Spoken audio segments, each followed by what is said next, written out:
Hey friends, it's Alex from Vulture Culture and welcome to Fundamentals of EQ. Today we're going to be talking about subtractive versus additive EQ and which you should use and in what circumstances. Before we get started, please like this video if you find it helpful and subscribe to the channel if you want to see all of the tutorials. I'm going to use ReEQ, which is Reaper's stock EQ plugin, but you could use whatever plugin you'd like. So let's get started. So subtractive and additive EQ is this thing that if you Google EQ, you're going to see it's going to come up. And all it means is whether you make the decision to add frequencies or cut frequencies. Now the obvious thing here is that you might say, well, aren't there certain circumstances I want to do one and not the other? And of course, like in my example with the snare, if you have a frequency that is just really bothersome, it's always better just to cut that frequency, right? You'd rather just cut whatever you don't need out of a sound if there's something that's bothering you. Or if it's like the snare sounds good, but I just need some more impact, I can always use a shelf and just boost some in. So why does it make a difference? And there actually is a huge difference. Let's talk about first what the difference isn't, but what you might hear, which is some people claim that subtractive EQ sounds better from any sort of objective technical sense. And that's just not true. And what I mean by that is as you boost frequencies, they start to ring. Which just means that some of those frequencies are starting to be a little bit longer than they normally would be. And it's just a natural part of the sound. But a lot of people will say something along the lines of that subtractive EQ sounds better because it rings less. And we can actually prove that wrong. So I'm going to duplicate this track. Now, if I play them both together, it's going to just have it's just going to be a clean volume boost. So I'll just do it very quickly. It's just louder.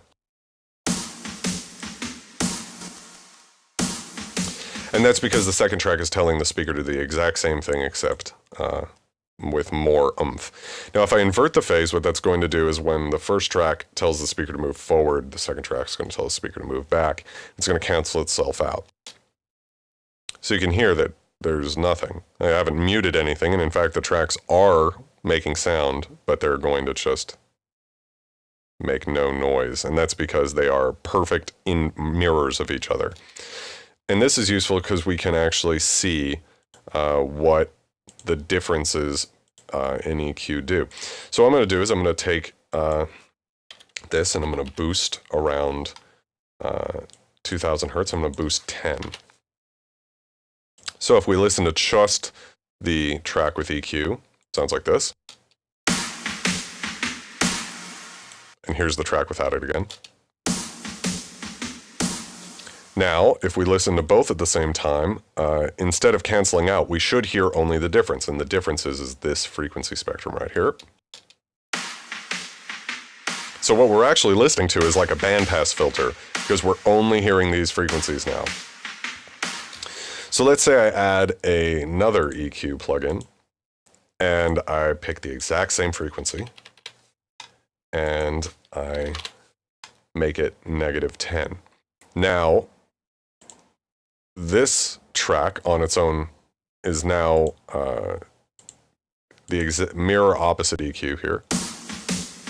And we can hear, once we add it back together, that it's completely silent again, that there's no difference. And the reason I demonstrated all of that is to say, if you're using any standard stock EQ plugin, the ringing is completely canceled out. It doesn't degrade the audio whatsoever. Here's a void test to prove it.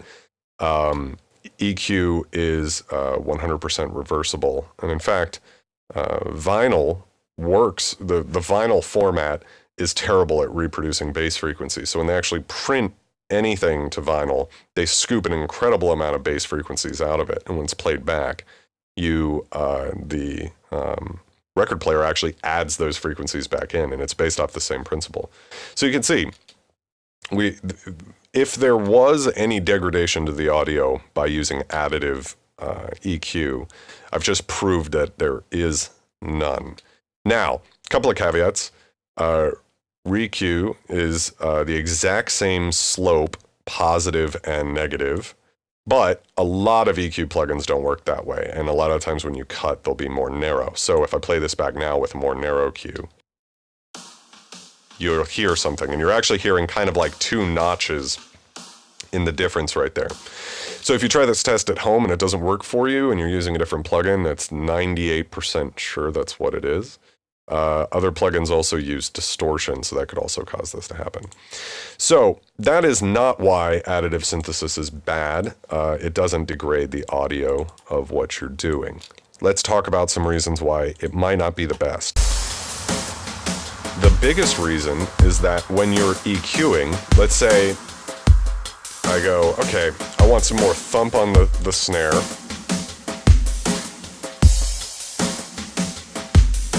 And now I'm going to use a shelf, and I'm going to add some sub bass to this thing because I want it to hit harder. And I want to get some 2K, so I get like a lot of presence, some snap to it.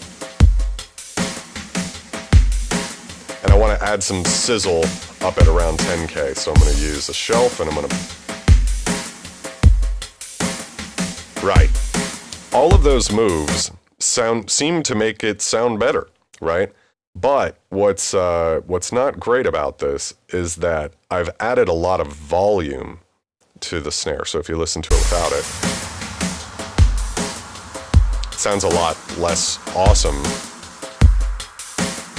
than it does now because it's just more to it.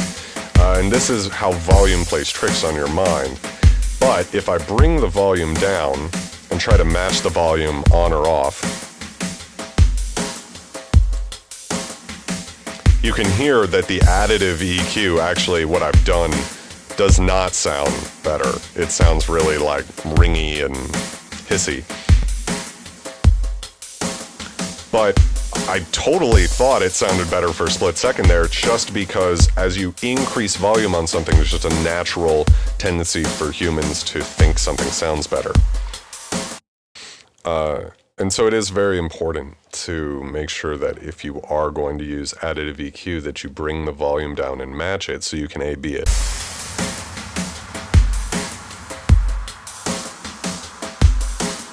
And make sure that it actually sounds better and it doesn't just sound louder.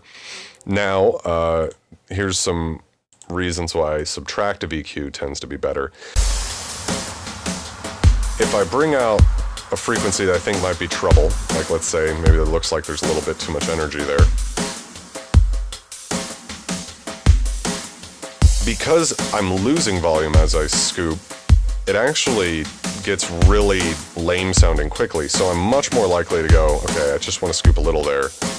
And then there's a little bit of something around here that's probably going to be trouble. So first I'm going to find the frequency.